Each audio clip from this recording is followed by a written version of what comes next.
My name is Simran. I grew up in a tiny village called Chamelipur. Every courtyard had a jasmine tree, and every evening the whole village smelled like someone had opened the doors of paradise. The nights were so full of stars you could almost touch them, and a small river sang at the edge of the village all year round. That is where I learned to walk. That is where I learned to read. That is where I learned to love. And that is where I learned what it feels like when love leaves you empty. His name was Rohan. He was the boy every girl dreamed about and every boy wanted to become. Tall, sun-kissed skin, eyes the color of melted dark chocolate. When he laughed, even the street dogs stopped barking to listen. When he played cricket, the entire village gathered on the field. And when he walked past the school gate, my heart forgot its rhythm. I fell in love with him in class 8th. It was a furious rainy day. The sky had turned black, and the rain came down like someone was pouring buckets from above. I had forgotten my umbrella. I stood under the leaking roof of the school gate, praying the rain would slow down before my mother saw me soaked. Rohan came running with his friends. His hair was dripping. His white school shirt stuck to his body, but he was laughing like the storm belonged to him. He saw me. He stopped. Without a single word, he took off his big black umbrella. One spoke was broken. I still remember and held it out to me. "Take it, Simran. You'll fall sick." I opened my mouth to refuse, but no sound came. My fingers closed around the handle. It was warm from his hand. "And you?" I finally managed. "I love the rain," he grinned. And before I could say thank you, he ran off, jumping over puddles, shouting with his friends. I stood there holding his umbrella like it was made of gold. That was the day I lost myself to him. I loved him quietly for years. I never told anyone. Not my best friend Priya, not my diary. I was scared someone would find it. Not even the moon when I talked to it at night. I just loved him with every breath I took. I loved how he gave his entire lunch to the beggar boy outside the temple every Thursday. I loved how he carried water for old Mrs. Sharma every morning without being asked. I loved how he greeted even the strictest teacher with a smile that made her soften. I loved him so much it became a sweet pain inside my chest. But Rohan never saw me that way. To him, I was just Simran from the back bench, the quiet girl who always got the highest marks in English, the one he waved at in the corridor. School ended. I left Chamelipur for the city, college, hostels, new cities, bright lights, new friends. I tried to forget him. God knows I tried. I dated a boy named Vikram for 6 months. He was gentle. He brought me roses. He told me I was beautiful. But every time he kissed me, I closed my eyes and saw Rohan running in the rain, laughing. I left Vikram. I never let anyone close again. 8 years went by. One day my mother called. "Daddy is very ill." "Come home, Simran." I caught the first bus back to Chamelipur. The village looked smaller than I remembered. The jasmine trees had grown taller. The river still sang the same song. For 10 days I stayed inside, sitting by Dotty's bed, giving her medicines, listening to her weak breathing. On the 11th day I went to the market to buy mangoes. Dotty loved mangoes even when she was too weak to eat, and there he was, Rohan, standing outside his father's cloth shop, counting money for a customer. He had changed. Broader shoulders, a trimmed beard, tiny laugh lines near his eyes. But the moment he looked up, I knew. It was still him, my Rohan. Our eyes locked. The noisy market disappeared. The heat disappeared. My heartbeat disappeared. Then he smiled.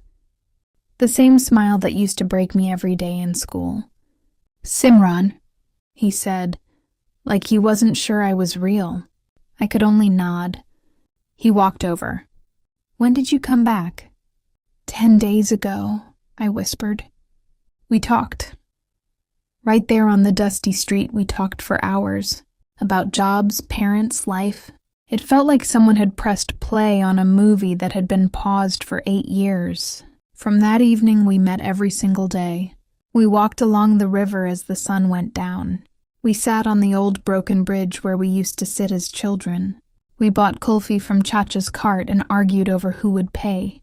We remembered old teachers, old fights, old secrets, and laughed until our stomachs hurt. I felt 15 again. I felt alive again. One night the sky was bursting with stars. We were sitting on the stone steps of the old temple. The air smelled of jasmine and night-blooming flowers. I knew it was now or never.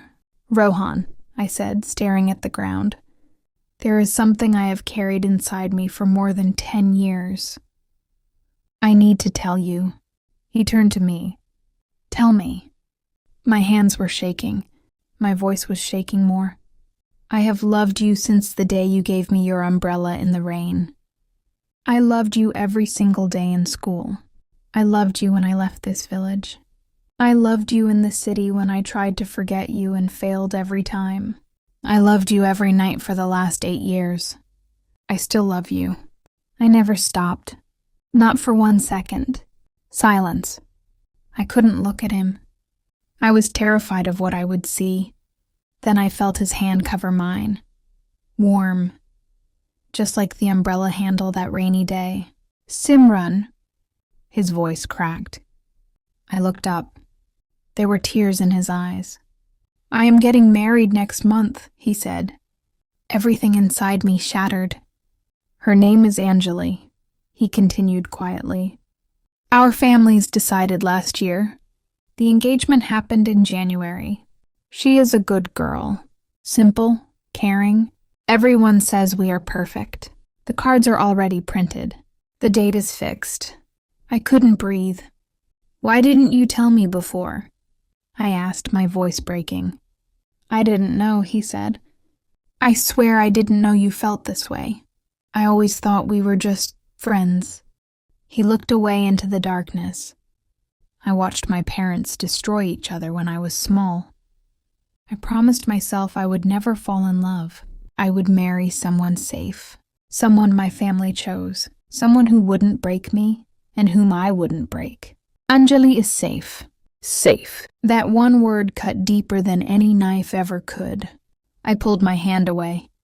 I understand, I said. My voice didn't even sound like mine. I am happy for you. I stood up. Simran, please, he began. I didn't wait. I walked away. Then I ran.